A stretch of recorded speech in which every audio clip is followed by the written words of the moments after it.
Alrighty, so for your next to your last classwork, I'm actually going to do something that I had been thinking about for a while.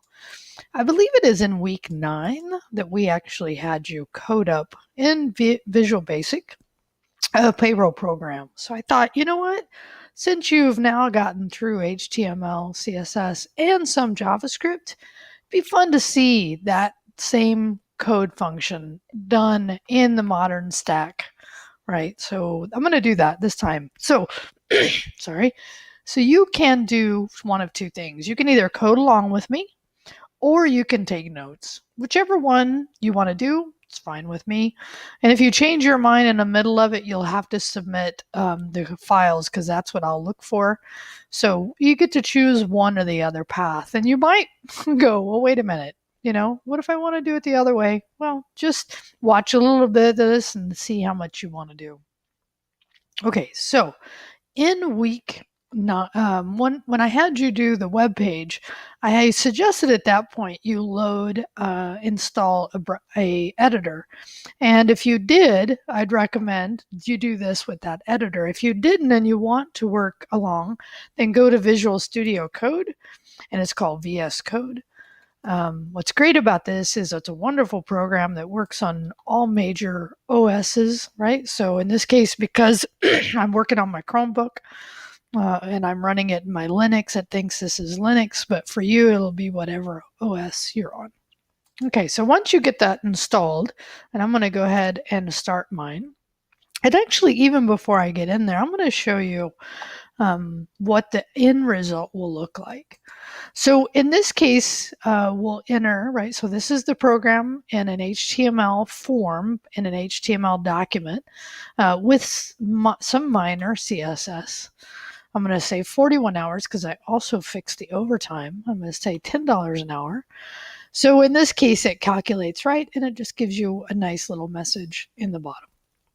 Okay, so that's what we're going to create. I'm going to go ahead for now to go ahead and just drop this. Okay, so I'm going to go back here. I'm going to maximize my screen, and here's kind of the default message you get the first time you open it. And so I'm going to open a folder, but actually would say what you could do is actually create a folder on your local system. So in this case, I don't have anything. I could either say open a folder, or I could actually just create one. And that's not too hard to do. You might create it outside of your folder, outside of here, and then just open it. So for me, I already have a folder set up, and I'll just hit OK. Okay, and that will open up that default folder. Now, in this case, I just have the code there to review if I get stuck somewhere. So now that we have that, and I'm going to make my text just a little bit bigger so you can see this. I'm going to do, there's actually create file and create folder. Now, in order to create a folder, you have to be in a folder, right? But in this case, we're only going to be creating files, and I'm going to click here. It's going to open up, and I'm going to, oh, actually, really important. I actually need to be out of here. There, sorry. Now, when I do it here, index.html, good, and then I can roll this up. And then I can just be seeing this file, right? So here's my index file, and this might feel familiar if you remember the before. And what I'm going to do in VS Code is I'm going to hit the exclamation point and hit tab. And what that does is it creates the basic HTML structure for me, which is awesome. If you don't get that, you'll just stop, pause the information and type this, but it's basically setting up the document with its basic requirements for tags. And again, you harp back on when we talked about tags. And in the title, I'm going to go ahead and put my name, okay? And I'll just say Ria Waller Payroll Program. Okay, and now in here, cool, I got that. So what I'm going to do here is I'm actually going to go ahead and set up a form. Now what's cool about VS Code is if I type form and I hit tab, it actually completes the tag for me, which is awesome. Now in this case, I'm going to get rid of form. I'm going to get rid of the action because I'm going to handle that inside of my code. Okay, so for now, that's all I need. And then I'm going to type label. Now, label in this case just labels the item. And again, I'm going to get rid of for. I'm going to put your name. Okay, and that's a label for what comes next, which is input. And I hit tab, and in this case, it's going to be whatever your name is. Okay, and I'm going to do label again. And I'm going to say hours. Okay, hours worked. And actually, I can. Again, this is not, give a little visual here, and you'll see when they actually look at it in a minute what that's going to look like, right? So now the hours, so input type. Now, interesting, this is actually not going to be text the way we're going to need it, and I'm going to show you how in the code to convert it. And what I mean by this is the input type, and these are a form input, is going to be, it's kind of the default, but it's better to change it in code because I actually could change it here, but I'm going to do it in code. And you'll see what right? Hours, this is hours worked, and then I'm going to do label. And here I'm going to do pay rate. Okay. And so in here, I'm going to do input. There we go. Right. All right. So I have 3 input fields. I'm going to do it in a form. And for now, that's cool. All right. So now what I want to do is probably look at this just to see how it looks in the browser. And this is where, if you're just running on your, and you don't want to do more setup, you can actually just scroll to where you have this file. Let me show you what I mean. Like you would go into your Explorer. For me, it's called Files. And in Files, what you could do here is actually go to wherever you have that stored. I have my index, and then it would just open. So here's the 3 fields that we inputted. Okay, so I'm actually going to do a little more work here on my side to make my life easier and faster. Okay, but you could do this, and whenever you see me update the code and try something new, you would just hit refresh. That would refresh it. But I'm actually going to do it a different way. And just, again, to make my life easier, I'm going to run a program that I've installed through the command line, which, again, you don't have to, called Live Server. And this is a program I installed from another site into my system that does this same concept, but it actually runs a server and it gives me refreshes anytime I change the code. So it just makes my life faster. So what I'm going to do is I'm going to come up here and I'm going to do H1. I'm going to say payroll. Now, payroll, if you remember H1, right, was the idea. And let me just show you what happens on mine. See, I immediately, and I'm doing Alt-Tab here to move back and forth. By the way, if you don't know Alt-Tab, it works on almost all modern computers to where you can move between, which is awesome. And then I'm going to do an H2. So these are headings. I'm going to say, and then I'm just going to give it here. I'm going to say computer concepts, right? Again, it automatically does it. I don't have to. So let's look at this. So I have your name, hours worked, and pay rate. And I noticed on pay rate, I missed putting that consistent. There we go. Cool. All right, cool. So actually, for the most part, that's kind of what I need. But I'm actually also going to do this. I'm going to do another, and actually I'm going to do H3 here. Right. So actually, generally in this sense, what you do is you make things they organize it so that screen readers and other things have a good way of reading this. And I'm going to do ID equal to, and I'm going to do quotes here, output. So this is where my output is going to end up going. And just to show you, right? So now that's where my output will go when I actually hit, one other thing.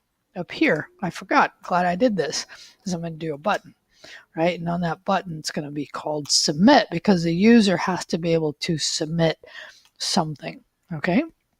All right, so we're getting there. We have this set up. This is where the output's going to go. For now, I'm going to actually get rid of this. I just wanted to show you, boom, boom, boom, how to do that. Right? And actually, the other thing I'm going to need, so I might as well do it now, is I'm actually going to need to be able to access these forms, these input values. So what I have to do is the same idea of the ID, and the ID allows me through code to grab them. So I'm going to say ID equals. So in this case, I'm going to do name, okay? And for each of my, I can get rid of that. I'm not using it. I could, but I'm not. And so I'm going to do ID name and hours. I'm going to do ID equals hours. And you'll see in the next step why I'm doing this. And over here, we're going to do ID equals, and this would be rate. Okay. So now each of these things are accessible to me so I can grab them. Okay, so now I'm going to create a second file. So the second file I'm going to create is called app.js. That's where we'll put our JavaScript, right? So now that we have some of the form done, now we're actually going to do some JavaScript. So I'm going to do simply this, which is JS loaded. Okay, now where do I see console log? I see it on the console. So in this case, I should see it right here. But interesting, it's not coming out. Well, that's because on my index file, what I need to do is before I end and my body is I actually need to do script. There we go. Right? CR. There we go.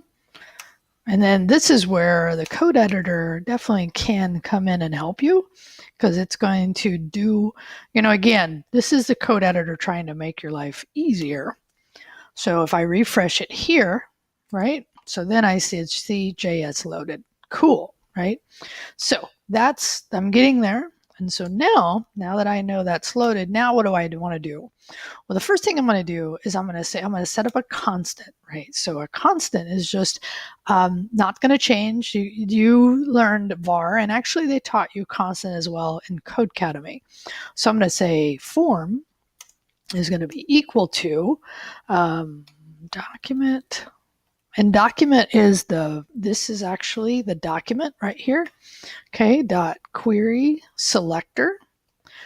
Now, there's many ways to do what I'm trying to do here. And now what I'm going to do is I'm going to first say form. So first select that form, okay?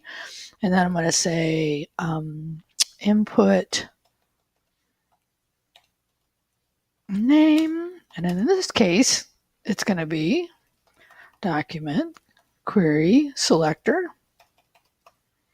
And again, now this time on the name, and this is where I'm going to do something here.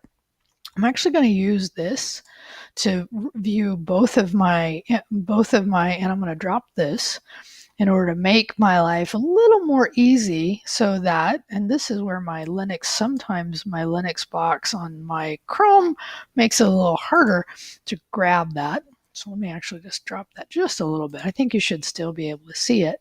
So in this case, because I'm looking for an ID, right, I'm going to do # name, and that allows me to use this same idea of over here, right here. I can drop that. Right. So in this case, I'm grabbing what's setting in this. I'm referencing it so that I can change it in my code. So first, I'm just setting up. So in this case, not sure why it grabbed the D. Right. So we'll actually just do this. So now I also want hours. So input hours. And this is called camel case. You learned also about this.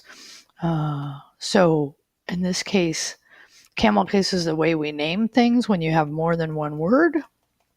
Sorry, it would be hours. Cool. And then we'll want to do, and this is where, copying and pasting is nice, rate, because sometimes it makes your life easier, right? All right, so input rate, good. Cool. So now I have all the fields. Now we could actually do this. We could console log just to show you what this means. And let me drop over here real quick.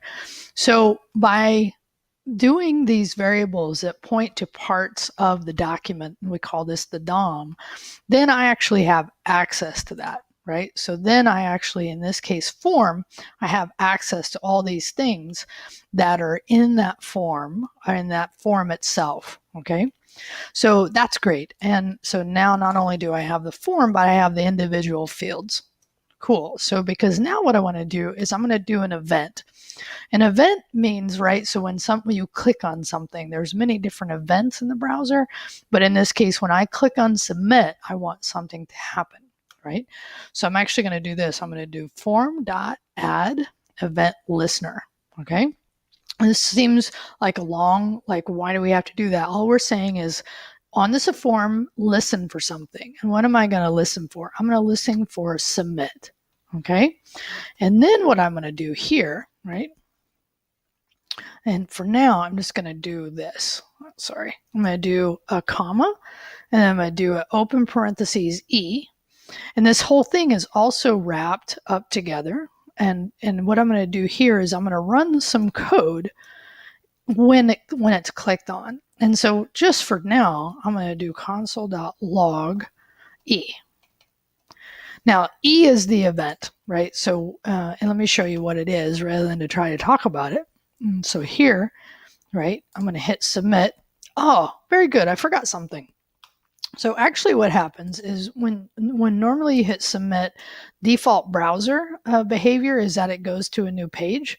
And now what we can do is say, you know what, prevent that from happening. Don't do that anymore. So that when I hit submit, I actually get, this is actually the event that happens in the document, right?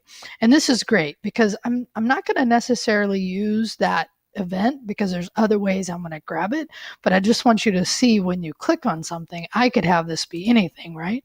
So I could have this, you clicked me, right? So now when I do that, boom, you clicked me. So the other thing is, imagine you wouldn't want somebody to hit submit without inputting some data, right? So what you want to do here, let me just see where we're at. We're doing good. Okay, so in this case, there's a simple thing I can do that's probably the very minimal I could do. There's other ways to do this to validate. I'm going to put required.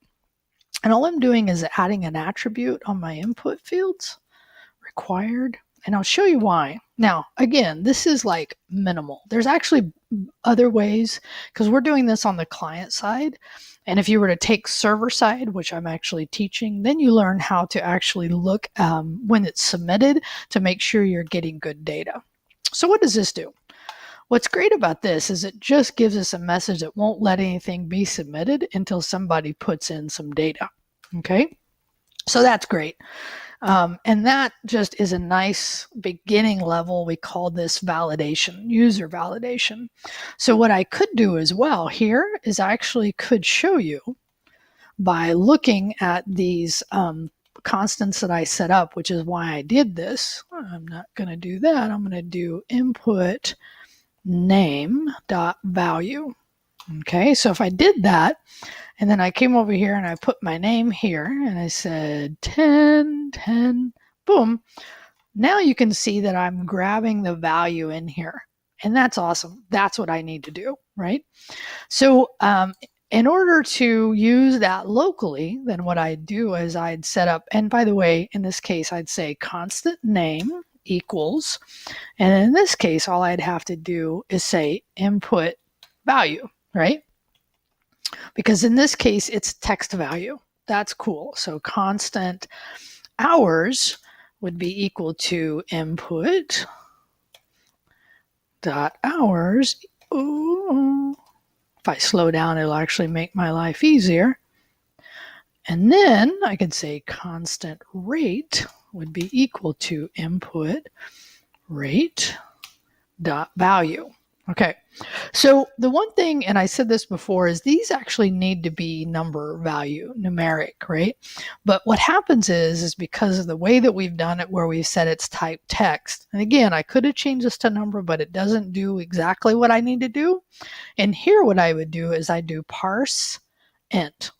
So what I'm saying is take the value, make it an integer, okay? Because that then I can do math operations. Oop, I need to actually do that. Parse int. Change that above. So these two, I need them to be, right?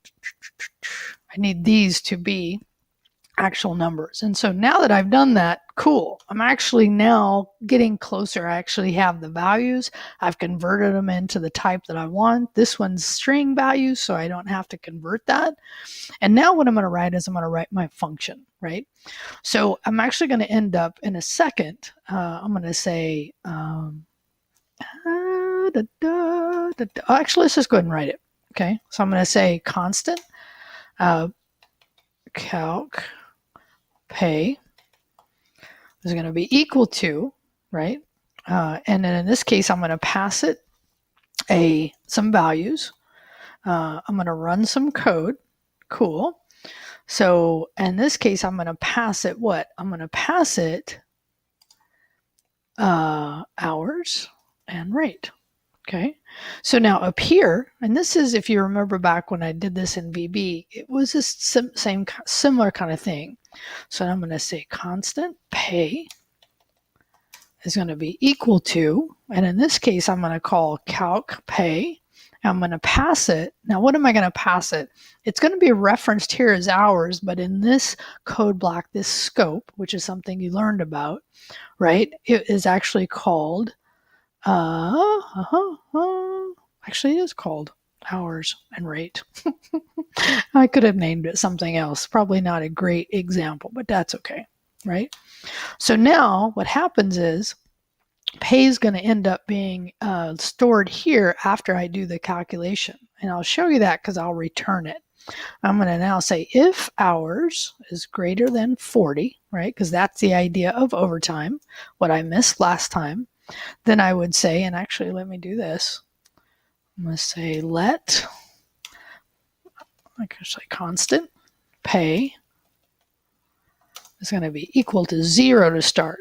Okay, because then I'm going to calculate it during my code. So I'm going to say if it's greater than 0, then pay is going to be equal to, and in this case, I'm going to say hours minus 40, whatever those hours are. So first I'm going to subtract just to get the overtime pay, right? So whatever that is times, and in this case, rate times 1.5. Right, so that's my overtime calculation. So I've opened, so this is my overtime, right? And then what I can do is go ahead here and I could calculate pay the rest, because this is your overtime pay. So your hours minus 40 times whatever your rate is times 1.5, right? And then I could add to that, right? Your hours, either way, hours times rate. Cool. Now, else, right? This would just be equal to, pay would just be equal to hours times rate. Cool. So now before we do anything else, right, I'm just going to return pay. Okay, so whatever that was. And then up here, just so we can see it, to see if I made an error, because that could be true. I could have made an error somewhere. I'm just going to output it. Okay, so let's see. So if I put in my name and I put in 40 and I put in 10, parse int, int is not defined. This is in 12. So this is kind of what you do, right? So this is actually, and this is good. When you get an error, you have to go, oh, that's what it. I wonder if anybody saw that when I did it. Right? So it reloads. This is the live reload idea. The parse int is not defined. I still have it wrong. Parint. Oh.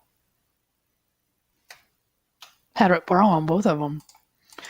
And that idea of finding issues in your code is a very common thing you're doing. Oh, look at this. I'm getting, so I love this, right? Because I could have actually tested it a little better. Pay. Oh, very nice. I can't do this, right? Because actually constant is not saying it's not going to change. It's actually going to change, right? I'm actually going to update this value. So that's good. Oh, it worked, right? That's awesome. So now let's say if we did, so let's do 41 hours at $10 an hour. Awesome, right? So I could calculate that out. I actually did it beforehand to see if that's correct. So the idea of what I was just going through was the idea of troubleshooting, right? So you're troubleshooting your code. Now what happens here is if I'd slowed down a little bit, which I probably would have done if I wasn't recording, I would have made that better, right? I would have oh yeah, I could have done that better. But, that's what happens. It's kind of the nature of what we're doing here. Okay, so now that I have all that, probably one of the last towards the end pieces I need to do is actually now update this information into my output here. Okay, or into here. Remember, I set this up so that I could output into that area. So here's what I could do. I'm going to add another area. I'm going to say constant output would be equal to document dot query selector. Now in this case, what is that? It is ID output. Right? So now what I can do is down here, I can say, now that I have that output dot text content, whatever is in there is going to be equal to, let's just call it for now, pay, just so we can see it output, right? Just so we can see. Oh, good. Right. So we have the output. That's awesome. So we're actually kind of, we're getting close, right? So now we'd probably want to do a little fun stuff where we make this better. It's like, you know what? How can we make this better? Well, we can make this better by giving a different message. This doesn't look great because of the way it is. And if I drop this, right? So in this case, it does go all the way across. But when I go to inspect, and that's where I saw my console messages, right? Then, it looks weird. And that's the idea of different types of what we call viewports, right? So what people are viewing it through, like up here, I could actually say, what does it look like on a responsive design, or what does it look like on a Pixel 2? And it looks a little funky, right? It's like your name just doesn't line up right. So I'm going to show you at the end if we have time, and I'm going to check my time right now just to see. Actually, let me drop that for a minute. Let's see how we're doing. 20. This is just about where I want to be. So I want to do this in part, and if we have time, I'll show you the last. Okay, so now what I'd want to do here is actually give them maybe a different message for if they have output. So what I could do is I could say let message equal just blank. Yeah, it's just a string. And so in there, we've actually said pay.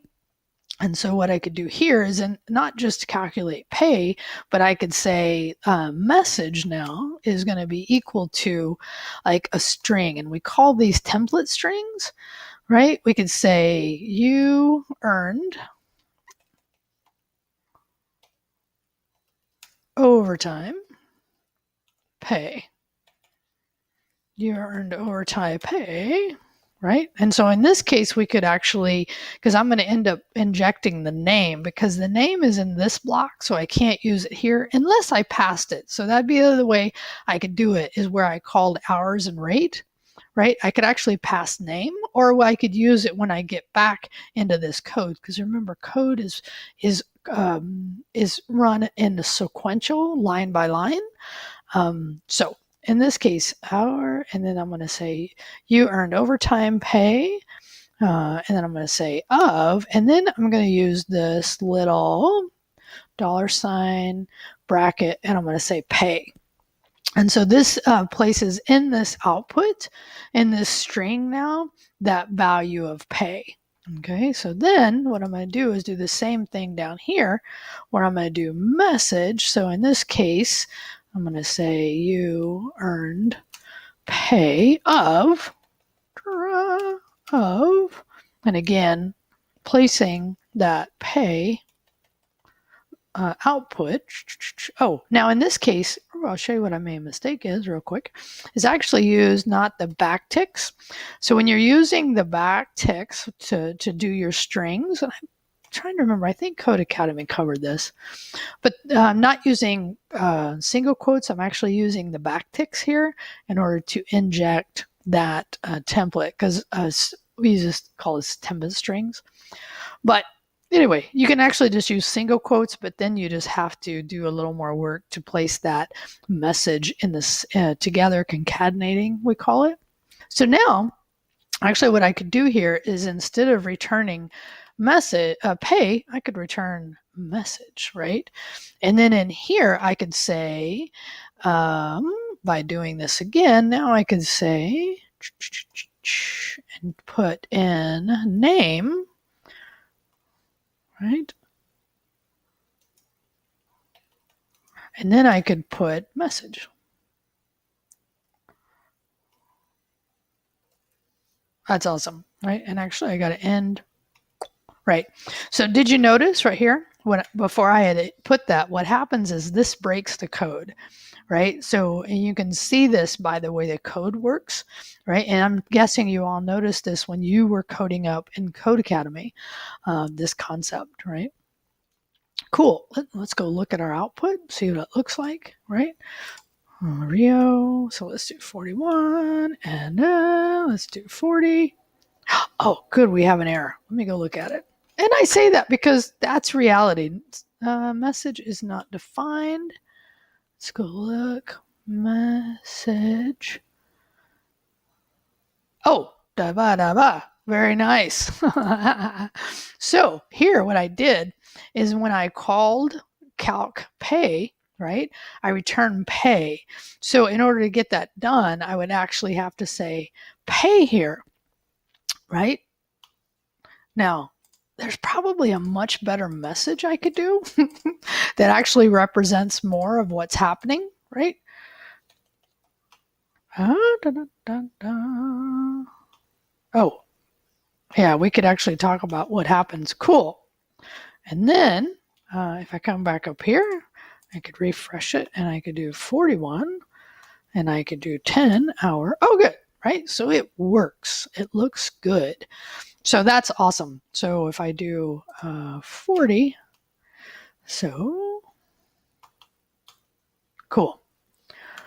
All right, so look, I'm actually now at the end, and I'm going to actually do something since we also did CSS, and I just don't have the time because I don't want to take a huge amount of time here because I just want to give you the idea, and for those of you coding along, let's see how well that worked. I hope it did, because if you're interested in this, you may take that step, and even if you're not taking notes, hopefully you learn something. So I'm going to do inline forms. So when you search for stuff, and there's a lot of different ways I could actually use somebody else's code to make my code better. Now, this is not going to be my favorite site, but it's a quick way to do it. Like my favorite site to actually use is dependent on what we call it a framework that I'm using. And there's some really great ones, and Bootstrap is a very common one. If you take my 82 class, you'll learn about Bootstrap, but also if you just take 85, you'll learn about straight CSS without any frameworks. But in this case, what I'm going to do is I'm like, oh, this looks nice the way they've done this.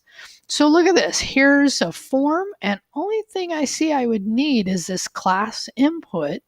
And then look, here's the code, right? So look at that. So this is pretty cool. So I could do this actually, and look at this. It actually has what's called a media query. So let me just grab this code. So what I'm going to do is copy that. I'm going to go over to my HTML.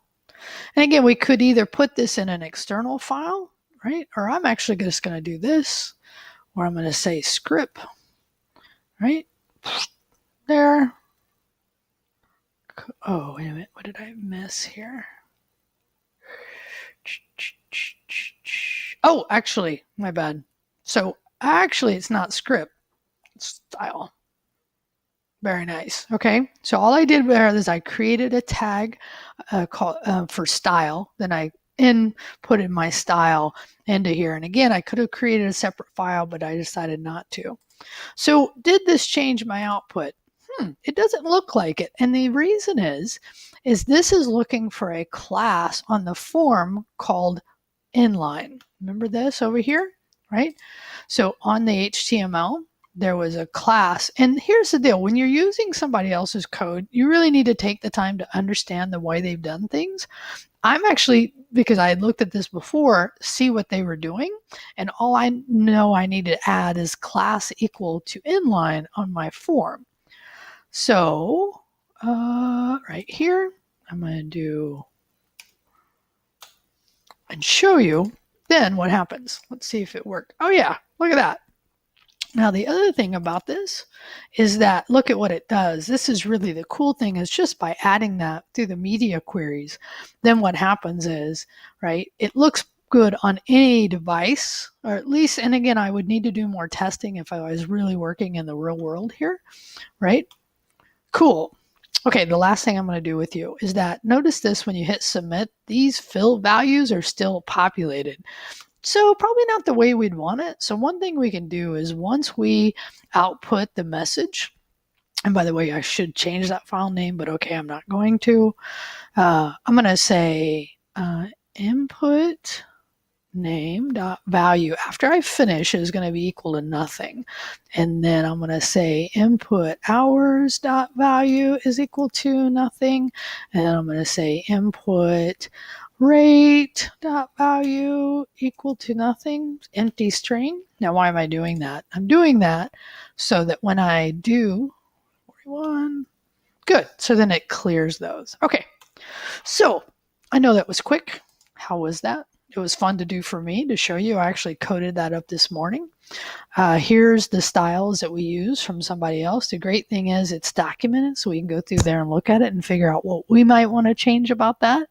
My general rule is don't use something you don't understand, right? So I would go through and say, oh, I see a media query, and that's what this is. Let me show you this. So media query looks at the view.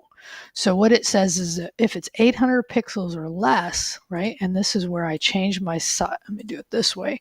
When you change your view, right? So then we call this responsive design, so that it changes based on the viewport, who's looking at it, what kind of device is looking at it. Notice how it actually stretches all the way to the length of it, but then when it gets larger, it places it back into a normal way called document flow.